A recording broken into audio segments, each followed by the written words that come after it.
I'm gonna stand back a little bit and increase the power.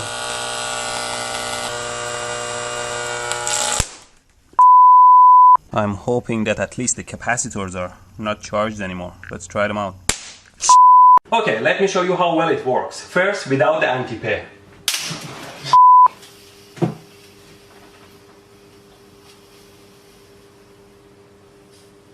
The skin here is quite sensitive to temperature and you can tell the temperature quite accurately. It's almost finished now. Just need another piece of wire. Oh sh**! What did I do? What the f*** did you do? I'm fine, thanks. Idiot. What? I can't even play music from it.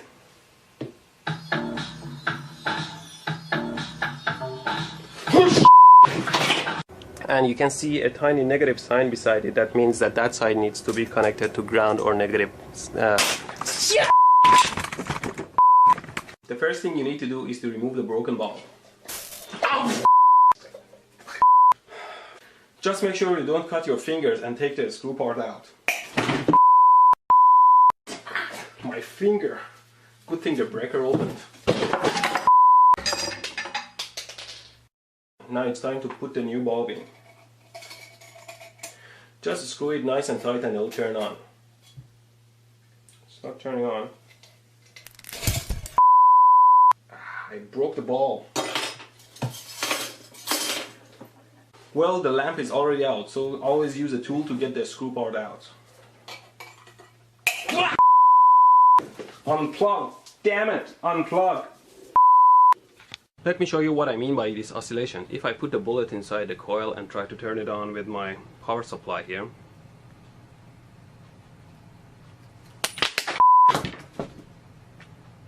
Well, it's always safer not to work with live loose wire, so instead I'm using these alligator clips here. I put the bullet in and turn the power supply on so you can see what's going on. There you go, you saw what happened. Oh, shit. This power supply can generate 20 volts, 150. Well, you see when I short it, the voltage goes almost to... Although this power supply can generate huge amounts of current, it can't send it through my body because it's only set to 20 volts. I can't even feel it on my fingers. I like to put it on my tongue, but before that, I have to reduce the voltage to something like 1 volt because, you know, the resistance of the tongue is much smaller than the skin. And still, if I short the power supply, I get the same 150 amps. Okay. You can see it still sparks. Let's try it out. What the f***? I thought I set it to 1 volt. Here's the power supply at 4 volts and I'm going to connect this thin wire to it. And you can see how the wire melts and burns under. Makes you want to join the dark side. Get it? It's a line from Star Trek. Okay, now let's...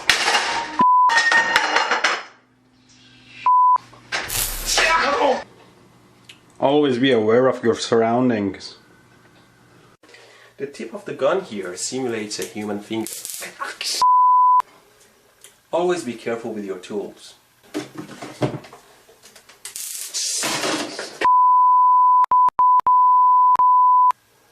Because now the board is charged to the same level as the gun and it doesn't jump anymore. But right now I'm touching the wires and I can't even feel it because the voltage is not high enough.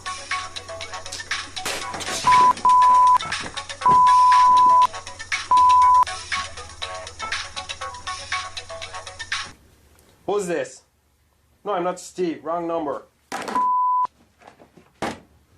It's a simple device. It's a belt that you tie around your belly with a tiny device that senses your motion. As long as you move, you're okay. But if you stop for any reason, it'll zap you like a mother.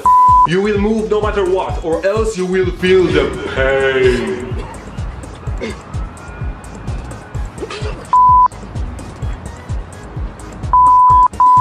The device may often false trigger. The belt is very hard to open. It's made of very durable material resistant to sharp objects and it cannot be cut.